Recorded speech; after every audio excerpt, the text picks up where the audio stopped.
ভারতে আওয়ামী লীগের কার্যালয় বন্ধের আহ্বান বাংলাদেশের। জুলাই সনদের মতামত জমা দিয়েছে বিএনপি। আওয়ামী লীগ কার্যালয় ইস্যুতে পাল্টা বিবৃতিতে যা বলল ভারত। ইসরায়েল ম্যাচের আয় গাজায় পাঠাবে নরওয়ে। আসসালামু আলাইকুম, বার্ড নিউজ 24-এ আপনাদের সবাইকে স্বাগত জানাচ্ছি। আমি নাইমা আক্তার কেয়া। এতক্ষণ দেখছিলেন সংবাদ শিরোনাম, এখন দেখবেন বিস্তারিত।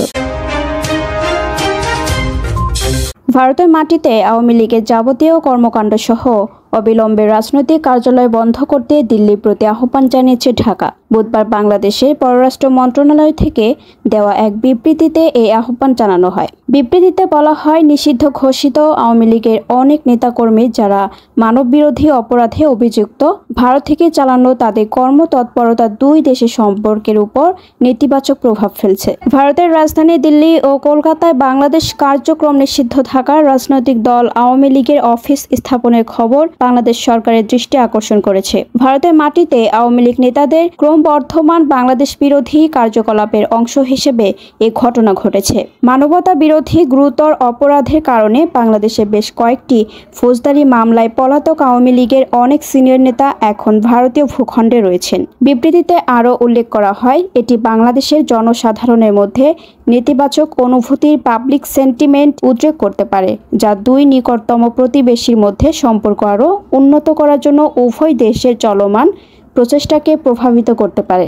বাংলাদেশ সরকার ভারত সরকারকে অনুরোধ করছে, বাংলাদেশি কোনো নাগরিক দ্বারা ভারতের মাটিতে যেন বাংলাদেশ বিরোধী কোনো কর্মকাণ্ড পরিচালিত না হতে পারে তা নিশ্চিত করতে তারা পদক্ষেপ গ্রহণ করবে এবং অবিলম্বে ভারতে আওয়ামী লীগের রাজনৈতিক কার্যালয় বন্ধ করবে। সরকারের পক্ষ থেকে রাজনৈতিক দলগুলোর কাছে পাঠানো জাতীয় জুলাই সনদের খসড়া পর্যালোচনা শেষে মতামত জমা দিয়েছে বিএনপি। বুধবার সন্ধ্যায় জাতীয় ঐকমত্য কমিশনে এ মতামত জমা দেওয়া হয়েছে। বিএনপি স্থায়ী কমিটির সদস্য সালাউদ্দিন আহমেদের বরাত দিয়ে এ তথ্য জানিয়েছেন দলটির মিডিয়া সেলের সদস্য সাইরুল কবির খান। যদিও এর আগে বিএনপির একটি সূত্র জানিয়েছিল 21 আগস্ট বিএনপি জুলাই সনদের খসড়া পর্যালোচনা শেষে মতামত জমা দেবে। এদিকে জুলাই সনদের মতামত জমা দেওয়ার সময় বাড়ানো হয়েছে। আগামী 22 আগস্ট বিকেল 3টা পর্যন্ত মতামত জমা দেওয়া যাবে। বুধবার 20 আগস্ট জাতীয় ঐকমত্য কমিশনের জনসংযোগ বিভাগ থেকে এ তথ্য জানানো হয়েছে। ভারতের মাটিতে থাকা নিষিদ্ধ আওয়ামী লীগের সব রাজনৈতিক অফিস বন্ধ করার আহ্বান জানিয়েছে বাংলাদেশের অন্তর্বর্তী সরকারের দেয়া বিবৃতিকে ভুল হিসেবে অভিহিত করেছে ভারত। দেশটি বলেছে, ভারতের মাটি থেকে অন্য দেশের বিরুদ্ধে রাজনৈতিক কার্যকলাপ পরিচালনার অনুমতি দেয় না সে দেশের সরকার। ভারতীয় গণমাধ্যম টাইমস অফ ইন্ডিয়া জানিয়েছে, বুধবার দিল্লিতে বাংলাদেশের অন্তর্বর্তী সরকারের জারি করা প্রেস বিবৃতি সম্পর্কে গণমাধ্যমের প্রশ্নের জবাবে ভারত সরকারের মুখপাত্র রণধীর জয়সওয়াল এসব কথা বলেছেন। তিনি বলেন, ভারতে আওয়ামী লীগের সদস্যদের দ্বারা বাংলাদেশ বিরোধী কোনো কার্যকলাপ বা ভারতীয় আইনের পরিপন্থী কোনো কর্মকাণ্ড সম্পর্কে ভারত সরকার অবগত নয়।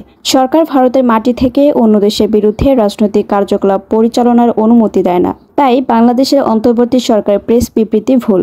রণধীর জয়সওয়াল আরও বলেন, ভারত তার প্রত্যাশা পুনর্ব্যক্ত করে যে জনগণের ইচ্ছা এবং ম্যান্ডেট নিশ্চিত করার জন্য বাংলাদেশে যত তাড়াতাড়ি সম্ভব অবাধ, সুষ্ঠু এবং অন্তর্ভুক্তিমূলক নির্বাচন অনুষ্ঠিত হবে। এর আগে ভারতের মাটিতে কার্যক্রম নিষিদ্ধ আওয়ামী লীগের রাজনৈতিক কার্যালয় অবিলম্বে বন্ধ করে দেওয়ার দাবি জানিয়ে বিবৃতি দেয় বাংলাদেশ।